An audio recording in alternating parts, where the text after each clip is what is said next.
السلام علیکم ورحمۃ اللہ وبرکاتہ۔ بسم اللہ الحمد للہ والصلاة والسلام علی رسول اللہ ومن تبعہ ووالاہ وبعد۔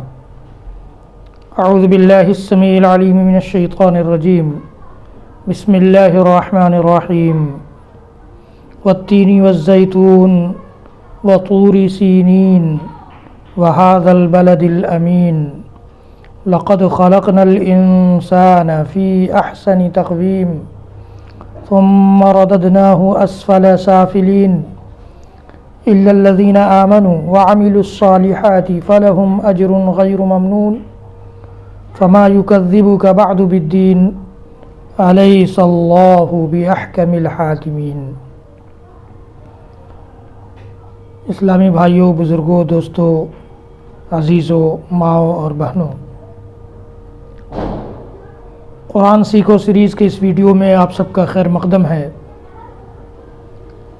آج باری ہے کہ ہم سورۃ التین یعنی سورہ والتین والزیتون کے الفاظ کو سیکھیں۔ تو آئیے شروع کرتے ہیں بغیر کسی تمہید کے۔ التین کہا جاتا ہے انجیر کو، فگ جس کا انگلش ترجمہ ہوتا ہے، اور الزیتون جانتے ہیں آپ، زیتون بھی ایک پھل ہے جس کا تیل بھی ہوتا ہے۔ وطور سینین، طور سینین یہ پہاڑی ہے، جگہ ہے۔ وہذا البلد الامین، البلد کے معنی شہر کے ہوتا ہے اور الامین کے معنی مامون کے ہوتا ہے، امن والا۔ البلد الامین امن والا شہر، مامون شہر جہاں کوئی خوف نہ ہو، ڈر نہ ہو، امن و سکون ہو، شانتی ہو، تو اس کو البلد الامین کہا جاتا ہے۔ مراد اس صورت میں شہر مکہ ہے۔ لقد خلقنا الانسان فی احسن تقویم، خلق کے معنی ہوتا ہے پیدا کرنا، نہ اس میں ضمیر ہے، پروناؤن ہے۔ خلقنا ہم نے پیدا کیا، اور الانسان انسان، فی میں اس سے پہلے بھی گزرا ہے، احسن خوبصورت، بہترین، اور تقویم ڈھانچہ، صورت، شکل، یہ تقویم کہلاتا ہے۔ ثم رددناہ اسفل سافلین، ثم اس سے پہلے گزر چکا ہے، پھر کے معنی میں ہوتا ہے۔ اور رددناہ، رد یردو کے معنی ہوتا ہے لوٹانا۔ رددنا اس سے جمع متکلم کا صیغہ ہے، جس طرح سے خلقنا ہے۔ اور ہو یہ مفعول ہے اس کا۔ اسفل کے معنی ہوتا ہے نیچے، اور سافلین نیچے والے، نیچے والوں کے نیچے، اسفل سافلین۔ الا الذین، الا ایکسیپشن کے لیے آتا ہے، استثناء کے لیے۔ الذین جو لوگ، اس میں موصول ہے۔ آمنوا ایمان لائے، عملوا الصالحات عمل صالح کیا، اس سے پہلے بھی گزرا ہے۔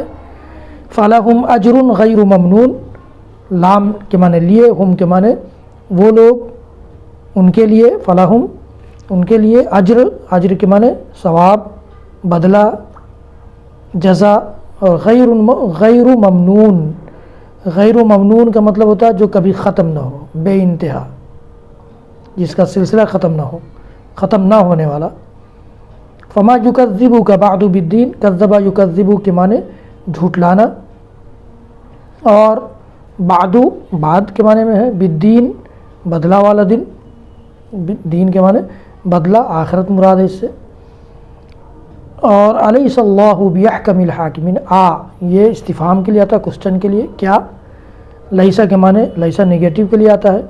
اللہ آپ جانتے ہیں، احکم الحاکمین، حاکموں کا حاکم۔ احکم کے معنی حکومت کرنے والا، حاکم سب سے بڑا حاکم، اور الحاکمین حکومت کرنے والے، جمع، تو سارے حاکموں کا حاکم۔ تو یہ چند الفاظ ہیں اس صورت میں، ان الفاظ کو اپنے ذہن نشین کر لیجئے۔ پھر اس کے بعد انشاءاللہ العزیز ہم اس کا ترجمہ سیکھیں گے، اور اس سے متعلق اگر کچھ بات ہوگی تو بھی آپ کے سامنے آئندہ ویڈیو میں پیش کریں گے۔ اللہ رب العالمین ہم سب کو قرآن پڑھنے، قرآن سمجھنے، قرآن سیکھنے، سکھانے، اور اس وسیلے سے ہم سب کو قرآنی امت جس طرح سے اس نے بنایا ہے، اسی طرح سے افضل امت اور امت کے افضل لوگوں میں، افضل جماعت میں شامل کر لے۔ حضرات گرامی، میرے اس ویڈیو کو زیادہ سے زیادہ لوگوں تک پہنچائیے، شیئر کیجیے، اور میرے چینل کو سبسکرائب کیجیے۔ بیل آئیکن ضرور دبائیے، لائک بھی کیجیے، اور سارے ویڈیوز دیکھنے کے لیے یوٹیوب پر جا کر شاہد اقبال سنابلی ٹائپ کیجیے اور میرے اور سارے ویڈیوز سے فائدہ اٹھائیے۔ وصلی اللہ تعالی علی نبینا محمد وعلی آلہ وصحبہ وسلم۔ سبحان ربک رب العزۃ عما یصفون وسلام علی المرسلین والحمد للہ رب العالمین، والسلام علیکم ورحمۃ اللہ وبرکاتہ۔